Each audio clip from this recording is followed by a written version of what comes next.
Time for focus. Now, when the results of the UK general election are announced, it will be interesting to see how many places switch sides after decades as Labour bastions. In Northern England, there are several vulnerable seats, with most locals voting for Brexit. The Labour Party, of course, campaigned against leaving the EU. The Manchester and London attacks could also make a difference, the Conservatives having a stronger reputation on security and terrorism issues. Hervé Amoric sent us this report from Northern England. Since the Manchester bombing, well-wishers have gathered here in St Anne's Square to pay their respects to the 22 victims and their families. Political campaigning was suspended for a period after the Manchester and the London attacks. When it resumed, security had become a central issue. Terrorism is very much highlighted, and especially in Manchester at the moment. Terrorism is very important. Another voter believed that the lack of integration was a risk factor. The higher the level of immigration, the greater the problem of integration. And we do see in Manchester communities that are quite isolated, and I think that creates problems. The mosque where Manchester suicide bomber Salman Abedi used to pray is in Conservative candidate Sarah Hill's constituency. As she campaigned, a representative informed her that the mosque had just been attacked by right-wing extremists. So anti-religious hate crimes, would you equalise them as, for example, the same as race hate crimes? Well, I think they all fall into the same bracket, absolutely, and any crime. We need to be tough on that. You know, people not playing by the rules and not behaving well, trying to undermine the fabric of our community, then we absolutely need to have a strong response. The Conservative Party pulled out all the stops to turn this election into a leadership contest between their Prime Minister and Labour opposition leader Jeremy Corbyn, whom they claim is soft on terrorism. Some people who had considered voting for Jeremy Corbyn, perhaps on social issues, will think again and will look at Theresa May and see her incredible record as Home Secretary. Clearly we've got some challenges, but I think it's the Conservative Party that have shown a clear commitment to investing in counter-intelligence. We've promised £2.5 billion of extra funding into that. Manchester is a Labour stronghold where a Conservative candidate is not always welcome after the cuts in public services imposed by the government. I'm afraid. Sorry, I'm a teacher. It's highly unlikely I'll ever support you. Hartlepool in the northeast. These shipyards once built vessels for an empire. Their last job will be to dismantle them, and this massive oil rig too. Unemployment here is at 9%, among the highest in the country. This is Labour territory. There hasn't been a Conservative member of Parliament here in half a century. I don't like the Tories. I don't know what they stand for. We've always been socialists in this family, so that's why we're voting Labour. This former soldier will vote for Labour candidate Mike Hill. But who does he want as a Prime Minister? Unfortunately, not Jeremy Corbyn. I don't think he's up for the job. The Labour candidate was keen to point out that as the campaign drew to a close, Jeremy Corbyn's popularity was on the rise. We are moving forward in the opinion polls, so he must be doing something right. The national polls are showing that Labour Party policies, our manifestos, are really hitting home.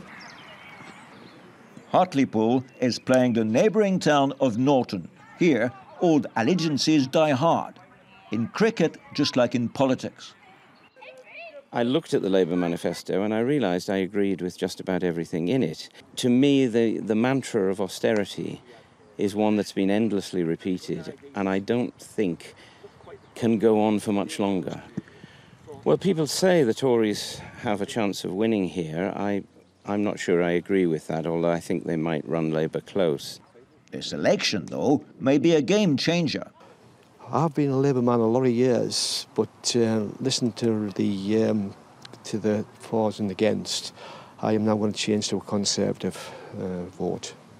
My wife has the same opinion as me.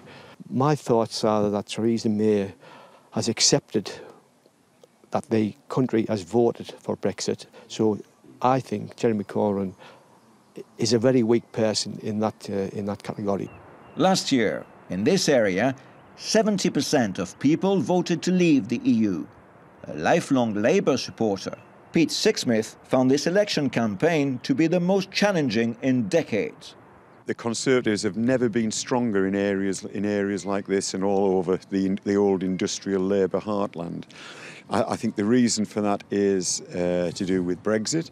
I think another reason is that some people are very suspicious of Jeremy Corbyn's motives, and some people see Theresa May as a strong character who will get Britain through the Brexit negotiations. A wind of change is blowing, but it will take some time to find out what impact Brexit has on jobs in this industrial heartland. Now, for a closer look at the issue of security and counter-terrorism, I'm joined by Ricardo Dugolin. He's a senior analyst at security company Drum Cusack. Hello, thank you very much indeed for your time.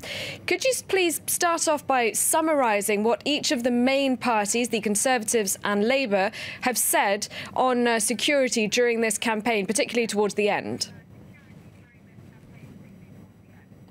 Yeah, so security took a forefront position at the end of the campaign, and the Conservative Party has held a stronger position on the security per se throughout its campaign.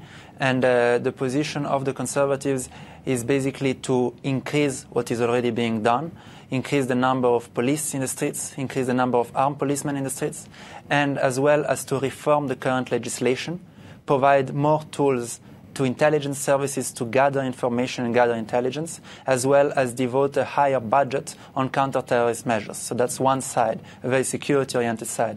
On the other aspect of the question, the Labour Party has more of a social and wider response to the security question, and they have tried to sideline a bit the question. That's because of the security has been a bit of the strong point for the Conservatives.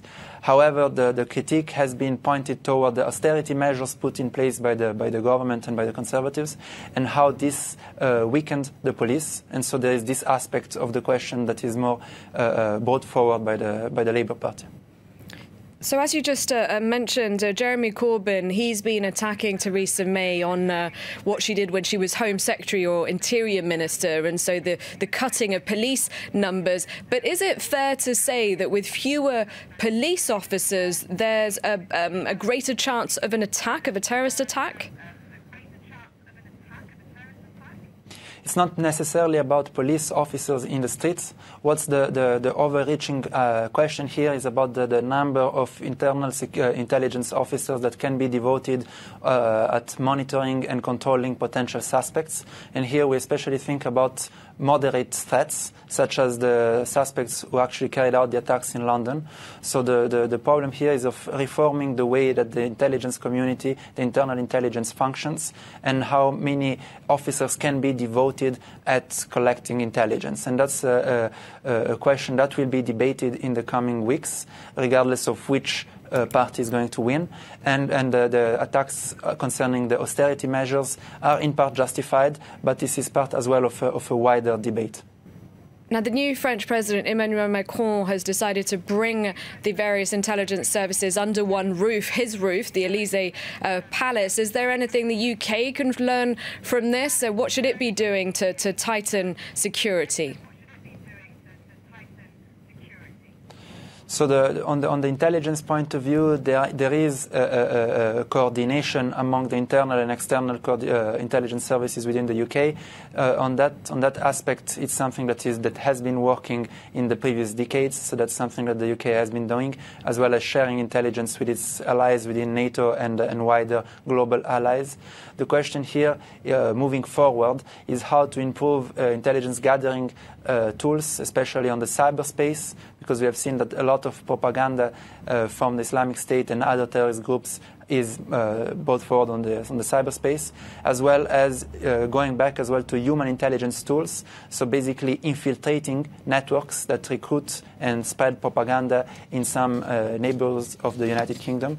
So that's structural changes within the way that the intelligence officers function within and outside of the United Kingdom.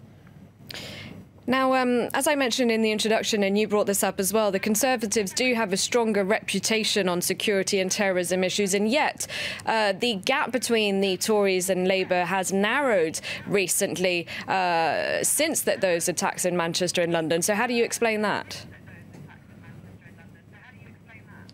Because I think there are some questions linked to the taste of the electorate in regards to both parties, but in that case to the Conservatives, because if a lot of attention has been put on the way that the Conservatives have handled the situation, they are the governing party, so that's one thing, and as well there is exactly like a diminishing taste in the fact that this cabinet and the potentially upcoming Conservative cabinet may be able to do something that is substantially different to counter the terrorist threat.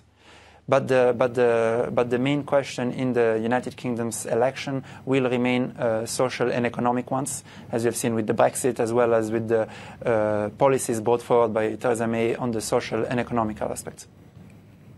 That's right. Security dominating towards the end, but the economy, Brexit, still big issues as well. Thank you very much indeed for your time and your analysis. Ricardo Dugalin from security company Drum Cusack. That's